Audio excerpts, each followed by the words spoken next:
പ്രിയ പ്രേക്ഷകർക്ക് സീരിയൽ ന്യൂസിലേക്ക് സ്വാഗതം. കൂടുതൽ സീരിയൽ ന്യൂസുകൾ അതിവേഗം ലഭിക്കുന്നതിന് ഈ ചാനൽ സബ്സ്ക്രൈബ് ചെയ്യുക. ബെൽ ഐക്കൺ മറക്കാതെ ക്ലിക്ക് ചെയ്യുക. വീഡിയോ ഇഷ്ടമായി എങ്കിൽ ലൈക്ക് ചെയ്യാൻ മറക്കരുത്. ശ്രുതിയുടെ വിവാഹം കഴിഞ്ഞതിനെ തുടർന്ന് ഇനി എന്ത് ചെയ്യും എന്ന ചോദ്യം ബാക്കിയാവുകയാണ്.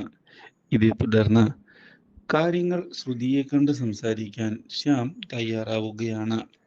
ഇതിന്റെ ഭാഗമായി ശ്രുതിയെ ചെന്ന് കാണുന്ന ശ്യാം ശ്രുതിയുടെ സമ്മതമില്ലാതെയാണ് അശ്വിൻ താലി കെട്ടിയത് എന്നുള്ള കാര്യം എനിക്ക് അറിയാം. അതുകൊണ്ട് തന്നെ ഈ കാര്യം വീട്ടിലുള്ള എല്ലാവരും അറിയണം. നീ ഈ കാര്യം എല്ലാവരോടും പറയുകയും വേണം.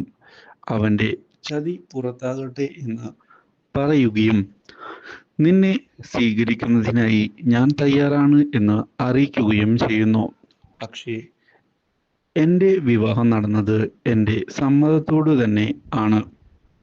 അല്ലാതെ ആരും എന്നെ നിർബന്ധിച്ച് വിവാഹം കഴിച്ചതല്ല.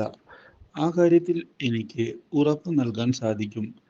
യാതൊരു മാറ്റവുമില്ല എൻ്റെ തീരുമാനത്തിൽ. എൻ്റെ വിവാഹം കഴിഞ്ഞു. അത് നല്ലതിന് തന്നെയാണ്. നിങ്ങളുടെ യാതൊരു വിധത്തിലുമുള്ള സഹായം എനിക്ക് ആവശ്യമില്ല. അതുകൊണ്ട് തന്നെ ഞാൻ എൻ്റെ ജീവിതത്തിൽ സന്തോഷത്തോടെ തന്നെയാണ് മുന്നോട്ട് പോകുന്നത്. എനിക്ക് നിങ്ങളുടെ യാതൊരു സഹായവും വേണ്ട എന്ന് പറയുന്ന ശ്രുതി ഇനിയും എൻ്റെ അടുത്തേക്ക് വന്നാൽ ഞാൻ ഈ കാര്യം എൻ്റെ ഭർത്താവിനെ അറിയിക്കും എന്ന് പറയുകയും ചെയ്തിരിക്കുകയാണ്. ഈ കാര്യം കേൾക്കുന്നത് ശ്യാമിന് തിരിച്ചടിയായതിനെ തുടർന്ന് ശ്യാം ശ്രുതിയോട് എൻ്റെ സ്നേഹം നീ എന്തുകൊണ്ടാണ് കണ്ടില്ല എന്ന് വെക്കുന്നത് എന്ന് ചോദിക്കുകയും ചെയ്യുന്നു. ഈ കാര്യം കേട്ടതിനെ തുടർന്ന് നിങ്ങളുടെ വിവാഹം കഴിഞ്ഞതാണ്. അതുകൊണ്ട് തന്നെ നിങ്ങൾ എന്നെയല്ല മറിച്ച് നിങ്ങളുടെ ഭാര്യയായ അഞ്ജലിയെയാണ് സ്നേഹിക്കേണ്ടത് എന്ന് വ്യക്തമാക്കുകയും അതുകൊണ്ട് തന്നെ നിങ്ങൾ ഇനി എൻ്റെ പിറകെ വന്നാൽ കാര്യങ്ങൾ വഷളാകുമെന്ന് പറയുകയും ചെയ്ത് ശ്രുതി അവിടെ നിന്ന് പോകുന്നു.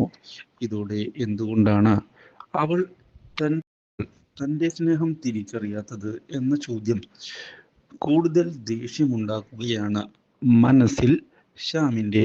പക്ഷേ ഇതേ തുടർന്നാണ് പുതിയൊരു വഴിത്തിരിവ് വന്ന് സംഭവിക്കുന്നത്. അഞ്ജലി കാര്യങ്ങൾ തിരിച്ചറിയുകയാണ്. തന്നെ ശ്യാം വഞ്ചിക്കുകയാണ് എന്നുള്ള സത്യം മനസ്സിലാക്കിയത് ആകെ തകർത്ത് കളഞ്ഞിരിക്കുകയാണ് അഞ്ജലിയുടെ പ്രതീക്ഷകളെ. ഇതോടെ അഞ്ജലി ശ്യാമിന്റെ മുന്നിലേക്ക് കടന്നു വരികയും ശ്യാമിനോട് കാര്യങ്ങൾ ചോദിക്കുകയും ചെയ്യുന്നു. ശ്യാം തന്നെ ചതിക്കുകയായിരുന്നു അല്ലേ? മറ്റൊരു പെൺകുട്ടിയെ മനസ്സിൽ ഇഷ്ടപ്പെട്ടുകൊണ്ടാണോ എൻ്റെ അടുത്തേക്ക് നിങ്ങൾ വന്നത് എന്ന് ചോദിച്ചതിനെ തുടർന്ന് മറുപടി പറയാൻ പറ്റാത്ത സ്ഥിതിയിലാകുന്നു ശ്യാം. മാത്രവുമല്ല ഇനി എന്തു പറയും എന്ന ചോദ്യവും ബാക്കിയായതിനെ തുടർന്ന് ശ്യാമിനെ ഇനി എൻ്റെ ജീവിതത്തിൽ വേണ്ട എന്ന് അറിയിച്ചിരിക്കുകയാണ് അഞ്ജലി. അപ്രതീക്ഷിതമായ ഈ കാര്യം ഞെട്ടിച്ചു കളഞ്ഞതിനെ തുടർന്ന് അഞ്ജലി എടുത്തു ചാടി ഒരു തീരുമാനം എടുക്കരുത് എന്ന് പറയുകയാണ് ശ്യാം. ഇത് കേൾക്കുന്ന അഞ്ജലി ഞാൻ ഇത് ഒരുപാട് ആലോചിച്ച് എടുത്ത തീരുമാനമാണ്. നിങ്ങൾ ഇത്രയും നാൾ എന്നെ ചതിക്കുകയായിരുന്നോ? ഇങ്ങനെയുള്ള ഒരു ചതിയൻ്റെ കൂടെ ജീവിക്കാൻ എനിക്ക് ബുദ്ധിമുട്ടുണ്ട്. അതുകൊണ്ട് തന്നെയാണ് ഞാൻ ഈ തീരുമാനം എടുത്തത് എന്ന് വ്യക്തമാക്കുകയും തൻ്റെ കഴുത്തിലുള്ള താലി പൊട്ടിച്ച് എറിയുകയും ചെയ്തിരിക്കുകയാണ് ശ്യാമിൻ്റെ മുഖത്തേക്ക് അഞ്ജലി. അപ്രതീക്ഷിതമായ ഈ സംഭവം ഞെട്ടിച്ച് കളയുകയാണ് എല്ലാവരെയും. Do like, share and subscribe.